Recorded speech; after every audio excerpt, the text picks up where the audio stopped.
lupa kaya ano yung saksa? 10 piece okay ole Manipur si Manipur yata dra. Mori nga di. To Manipur gi. Cyber City Cyber Hub sai Delhi ta so mu chatri ba. Gurgaon na ne. Sine Cyber City.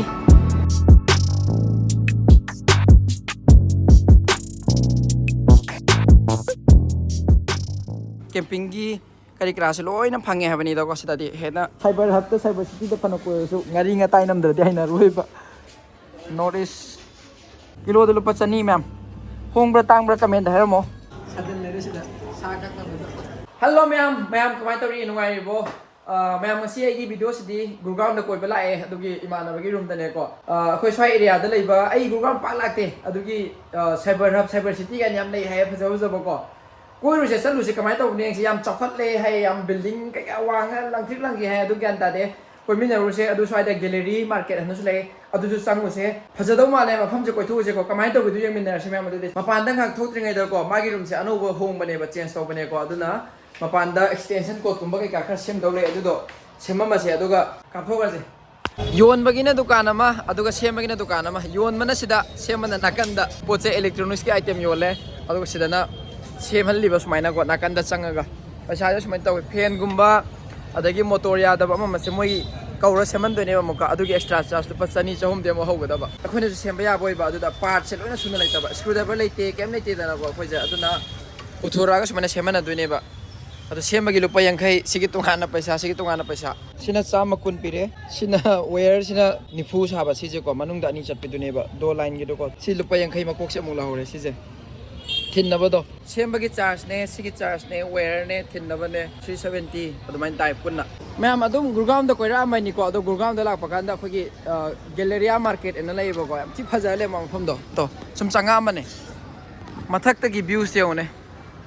sina nakan gi mokhoi gi building lai re adu ga se mayai ka ti phaja ban da si do haidi ai budi han ma ne ko adu gi galleria market haina khangne si je Gurgaon da ko adu bu akhoi gi di saba ya da baina ma'am lai badi na upai leite adum chalasu coffee gumba khara thakba cha khara thakba natana ko non veg gumba si kya men da deba aduna khara disadvantage sagadra adune Cyber Hub ta chat ya bring Cyber Hub ko chat ke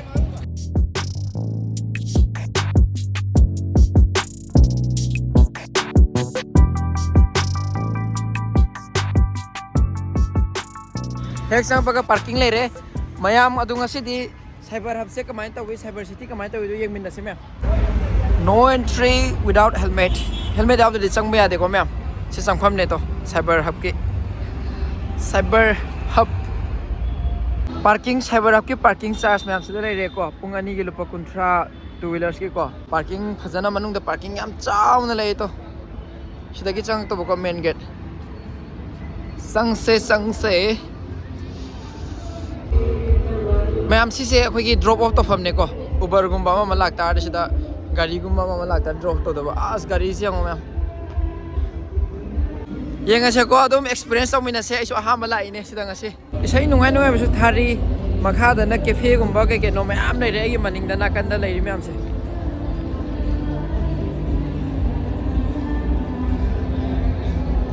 mathak da ka khale mathak da wow Malay ito, view siya ma'am, mathak tagi Phajare, sidi phajare, phajadro Haldiram lai re, McDonald makha sida lai re Nando's restaurant makhan lai Sida DLF lai re, nakan asomda Cyber City lai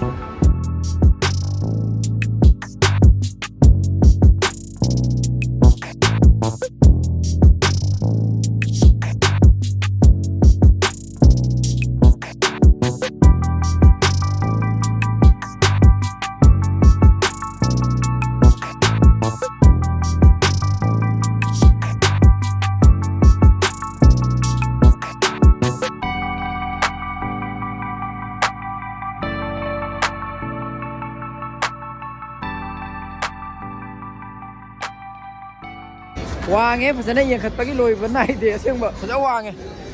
phajai to Cyber City chauna thare se mathakta Gurgaon da koira mane ngaktang adudagi adum changaga laaga ngakhtang koiba sum changa mane ba ko cyber city cyber hub chai Delhi later so mu chattari ba Gurgaon na ne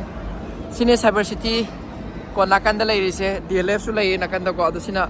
cyber hub pareng oiba ai khangde kamaina mayam da haibano de do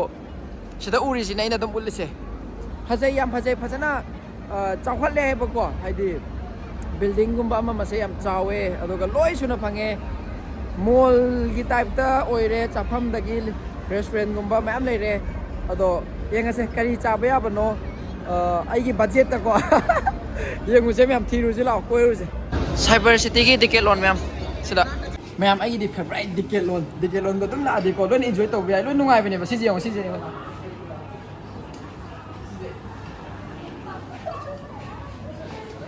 ꯑꯩꯈꯣꯏꯒꯤ ꯄꯥꯔꯇꯤꯒꯨꯝꯕ ꯑꯃ ꯆꯠꯂꯗꯤ ꯀꯣ ꯁꯤ ꯃꯌꯥꯝꯁꯦ ꯀꯩꯅꯣ ꯇꯧꯅꯉꯥꯏ ꯁꯤꯡꯒꯨꯝꯕꯒ ꯂꯣꯏꯅ ꯌꯥꯕꯤꯗꯨꯅꯦ ꯁꯥꯗꯟ ꯂꯩꯔꯦ ꯁꯤꯗ ꯁꯥ ꯀꯛꯅꯕꯗ ꯀꯦꯝꯄꯤꯡꯒꯤ ꯀꯔꯤ ꯀꯔꯥꯁꯦ ꯂꯣꯏꯅ ꯐꯪꯉꯦ ꯍꯥꯏꯕꯅꯤꯗꯀꯣ ꯁꯤꯗꯗꯤ ꯍꯦꯟꯅ ꯕꯦꯒꯀꯨꯝꯕ ꯑꯗꯨ ꯃꯌꯥꯝꯗꯣ ꯂꯩꯌꯦꯕ ꯁꯨꯃꯥꯏꯅ ꯁ꯭ꯀꯦꯠꯁ ꯕꯣꯔꯗꯀꯨꯝꯕ ꯂꯥꯛꯑꯒ ꯃꯌꯥꯝ ꯁꯨꯃꯥꯏꯅ ꯑꯗꯨꯝ ꯇ꯭ꯔꯥꯏꯌꯦꯜꯒꯨꯝꯕ ꯑꯗꯨꯝ ꯇꯧꯕ ꯌꯥꯏ ꯁꯤꯗꯗꯤ ꯑꯩꯗꯤ ꯂꯥꯛꯃꯟꯗꯅ ꯁꯤ ꯊꯧꯕ ꯍꯩꯅꯔꯦ ꯂꯥꯛꯑꯒ ꯑꯗꯨꯝ ꯊꯧꯕꯒꯤꯀꯣ ꯍꯩꯅꯔꯦ ꯑꯩꯗꯤ ꯁꯤꯗ ꯁ꯭ꯀꯦꯠꯁ ꯕꯣꯔꯗꯀꯤ ꯂꯩꯔꯤꯁꯤ ꯄꯔꯦꯡ ꯁꯤ ꯂꯩꯅꯦ ꯁ꯭ꯀꯦꯠꯁꯀꯤ ꯁꯨꯃꯥꯏꯅ ꯑꯗꯣ ꯁꯤꯁꯦ ꯑꯗꯨꯝ ꯍꯥꯞꯄꯒ ꯇ꯭ꯔꯥꯏ ꯇꯧꯕ ꯌꯥꯏ ꯑꯗꯨꯕꯨ ꯍꯦꯜꯃꯦꯠꯀꯨꯝꯕ ꯎꯞꯄꯤꯌꯨ ꯍꯥꯏꯕꯅꯤꯀꯣ ꯃꯣꯏ ꯊꯧ ꯇꯥꯔꯒꯗꯤ ꯃꯣꯐ꯭ꯂꯔ ꯑꯃ ꯂꯧꯔꯛꯄꯅꯦ ꯁꯨꯃꯥꯏꯅ ꯏꯁꯥꯅ ꯂꯣꯏꯅ ꯇꯧꯒꯗꯧꯕꯀꯣ ꯁꯤꯗ ꯍꯥꯞꯆꯤꯜꯂꯒ ꯇꯛ ꯑꯃꯗꯪꯅꯦ ꯑꯗꯣ UPI ꯁ꯭ꯀꯦꯅꯔ ꯇꯧꯔꯒ ꯂꯣꯏꯔꯦ ꯍꯧꯖꯤꯛꯇꯤ ꯂꯣꯏꯔꯦ ꯊꯣꯛꯑꯦ Decathlonꯗꯒꯤ ꯃꯌꯥꯝ ꯍꯧꯖꯤꯛꯇꯤꯀꯣ ꯒꯦꯝ ꯖꯣꯟꯗ ꯆꯪꯁꯦ ꯒꯦꯝ ꯖꯣꯟ ꯁꯤꯗ ꯒꯦꯝ ꯖꯣꯟ ꯍꯥꯏꯅ ꯗ ꯖꯣꯟ ꯍꯥꯏꯅ ꯂꯩꯌꯦꯕꯀꯣ ꯁꯤꯁꯦ ꯗ ꯖꯣꯟ ꯃꯌꯥꯝ ꯁꯤꯗ ꯆꯪꯁꯦ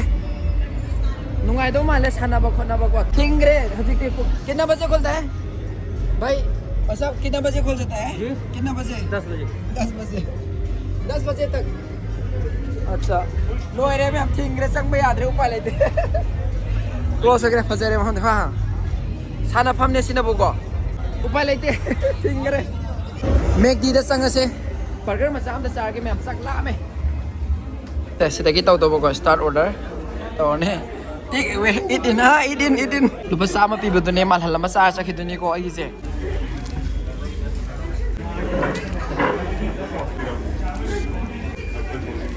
Gurgaon yam phajale re messi ni myam aina myam do ning musu ko sumaina phaja na chauna leidana ko do mathak ka khal che do ga view yeng se me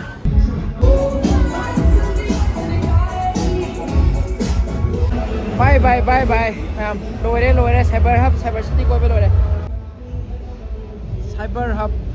चाबगुम्बा चापगुम्बा चागे हने मपान थुलो समै चादोइने बको मनुंग दे दुम खरा मोंग मलहलम by तारे कोइ बिया कोइ बने हे मपान दा Chapo चाबदे this मैना मपान दा थुलागा चारिने खोइ मोंग मलहन बने मोंग मलहन बा गुरगांव दसु मैम सమైना नोटिस की दुकान की का मैम ले तो सिमरक तको सिदा ले जे सिदा नोटिस दुकान अमा लेना नोटिस शॉप हैना अदगी सिदना अखोगी यंजांगुम्बा सिंजुगुम्बा हाइजे सिदा नोटिस दुकान अमसु सिदा लेरे इंजांग नपी मैम योले तो माइरेन गुम्बा कई याम फंगे सिदासु सिसु नोटिस की को अदुगा सोम नकन टिकेट के सु लेरे सिनी मैम अखोई साइबर हब तो साइबर सिटी द फन कोसु ngari nga tai nam dra haina ruiba notice मखौरी उतोंग गा हाइना बदो तोंग दुने सिना लागे सिना सन मनुंसा इरोय थोंबा चिकन लासे चिकल फंगे सिसु लोन ता सिना येन मखोंग गुम दो को इंजांग मैम फंगे इंजांग सि पई लेरे तो सिदो सिने पुलप लेबिना सिना मफम जिदो को राजस्थान की गले सिदगी हे कखलागा सि पटिंग मनुंग जे लोइना नोटिस के नम बोयबा योंचाक याम नै रे मैम लुपा के नो योंचाक से पिस्ता क्या पिस्ता चामगी अहुम ए होंगी के नो आ महानी बागता लुपा 70 पी होई योंचाक से कइनो महानी बागता लुपा 10 पीस अमादा लुपा 70 अदो मरु यावदब्रो यावे मरु खरा याव ले तो सिदा चामगी अहुम साइ अदो गुरगाम ला ले दे पैसा दि लोरनी नि बाहा द लोना 10 पीस ओके ओले मणिपुर सि मणिपुर अदरा मोरे ngari तो मणिपुर की वीडियो दे यावरे याइ को याव याइ दा करी तौगे इंसांग सि योन ब्रो बस अदम योन दियोन बखर को मैम गुरगाम कोइरो साइबर हब साइबर सिटी चलो केम चा दबि लाओ सिदा लागा सिंजो बोरा चारो काना दे ꯑꯗꯨꯗ ꯇꯤꯡꯗꯧ ꯄꯩꯁꯥ ꯃꯌꯥꯝꯗꯣ ꯃꯅꯥ ꯃꯁꯤꯡ ꯃꯌꯥꯝꯁꯨ ꯐ꯭ꯔꯦꯁ ꯉꯥꯛꯇ ꯃꯌꯥꯡꯒꯤ ꯅꯠꯇꯦꯀꯣ ꯑꯣꯀꯦ ꯑꯗ ꯕꯗꯔ ꯀꯟꯅ ꯁꯦꯝꯃꯤ ꯀꯥꯏꯗꯩꯅꯣ ꯕꯗꯔ ꯍꯣꯏ ꯎꯈ꯭ꯔꯨꯜꯗꯒꯤ ꯇꯥꯡꯈꯨꯜꯂꯣ ꯑꯣ ꯒꯨꯔꯒꯥꯎꯟꯁꯤꯗꯤ ꯇꯥꯡꯈꯨꯜꯒꯤ ꯉꯥꯛꯇ ꯉꯥꯏꯔꯤꯅꯦ ꯒꯨꯔꯒꯥꯎꯟꯁꯤꯗꯤ ꯑꯁꯦꯡꯕ ꯇꯥꯡꯈꯨꯜ ꯉꯥꯛꯇ ꯉꯥꯏꯔꯦ ꯇꯧꯔꯤꯁꯦ ꯀꯣꯏꯔꯣ ꯍꯥꯏꯌꯦ ꯇꯣ ꯒꯨꯔꯒꯥꯎꯟꯗ ꯐꯦꯁ 4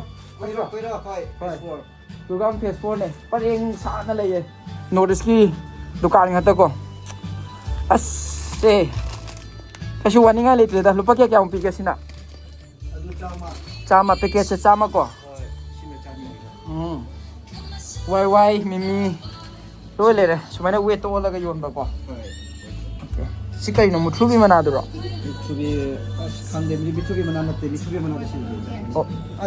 ꯑꯣ ꯁꯤ ꯃꯨꯊ꯭ꯔꯨꯕꯤ ꯃꯅꯥ ꯂꯩꯔꯦ ꯇꯣ ꯑꯗꯒꯤ ꯍꯋꯥꯏ ꯃꯇꯣꯟꯁꯤ ꯂꯩꯔꯦ ꯇꯣ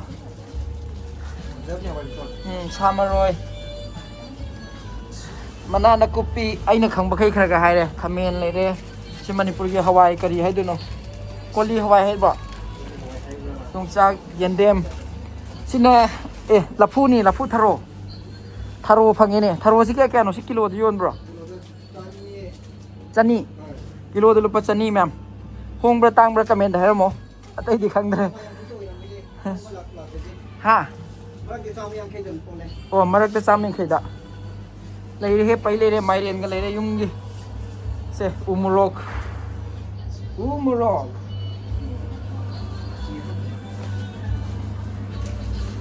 ꯁꯣꯏꯕꯨꯝ ꯁꯤ ꯁꯣꯏꯕꯨꯝ ꯀꯌꯥꯅꯣ 50ꯒꯤ 100ꯒꯤ ꯌꯥꯏꯗ ꯀꯩꯁꯨ ꯀꯥꯏꯗꯦꯗ ꯆꯞ ꯃꯥꯟꯅꯩꯗ ꯑꯇꯩꯗꯤ ꯂꯣꯏꯅ ꯍꯪꯒꯥꯝ ꯃꯅꯥꯒ ꯍꯩꯖꯤꯜꯂꯦ ꯁꯤ ꯀꯣꯕꯤ ꯃꯅꯥꯅꯦ ꯁꯣꯏꯔꯦꯍꯦ ꯇꯣ ꯌꯥꯝ ꯂꯩ ꯁꯤꯗ ꯂꯣꯏꯔꯦ ꯃꯌꯥꯝ ꯍꯜꯂꯛꯑꯦ ꯌꯨꯝ ꯍꯜꯂꯛꯑꯦ ꯍꯧꯖꯤꯛꯇꯤ ꯋꯥꯔꯦ ꯚꯤꯗꯤꯑꯣꯁꯤꯗ ꯂꯣꯏꯁꯤꯜꯂꯒꯦ ꯊꯦꯡꯛ ꯌꯨ ꯁꯣ ꯃꯆ ꯒꯨꯔꯒꯥꯎꯟꯒꯤ ꯏꯃꯥꯟꯅꯕꯩ ꯔꯨꯝꯗꯪ ꯀꯣꯏꯔꯛꯑꯝꯕꯅꯦ ꯑꯗꯣ ꯁꯨꯃꯥꯏꯅ ꯌꯥꯝ ꯃꯥꯟꯅ ꯀꯣꯏꯕ ꯌꯥꯕ ꯀꯣꯏꯔꯦ ꯁꯥꯏꯕꯔ ꯁꯤꯇꯤꯗ ꯑꯗꯨꯒ ꯆꯪꯕꯗꯤ ꯁꯤꯡꯖꯨ ꯕꯣꯔꯥꯗ ꯂꯣꯏꯁꯤꯟꯒꯗꯧꯕꯀꯣ ꯑꯗꯣ ꯁꯤ ꯆꯥꯃꯤꯟꯅꯔꯅꯤ ꯑꯃꯨꯛ ꯌꯨꯝ ꯍꯟꯅꯕ ꯇꯧꯔꯅꯤ ꯁꯣ ꯕꯥꯏ ꯕꯥꯏ ꯇꯪ ꯀ꯭ꯂꯤꯅꯔ ꯕ꯭ꯔꯁ ꯇꯧꯕꯗ ꯇꯪ ꯀ꯭ꯂꯤꯅꯔ ꯍꯥꯞꯇꯕ ꯅꯨꯃꯤꯠ 2 ꯁꯨꯔꯦ ꯏꯃꯥꯟꯅꯕꯩ ꯔꯨꯝꯗ ꯑꯗꯨꯅ ꯁꯤ ꯂꯣꯏꯁꯤꯜꯂꯦ ꯕꯥꯏ ꯕꯥꯏ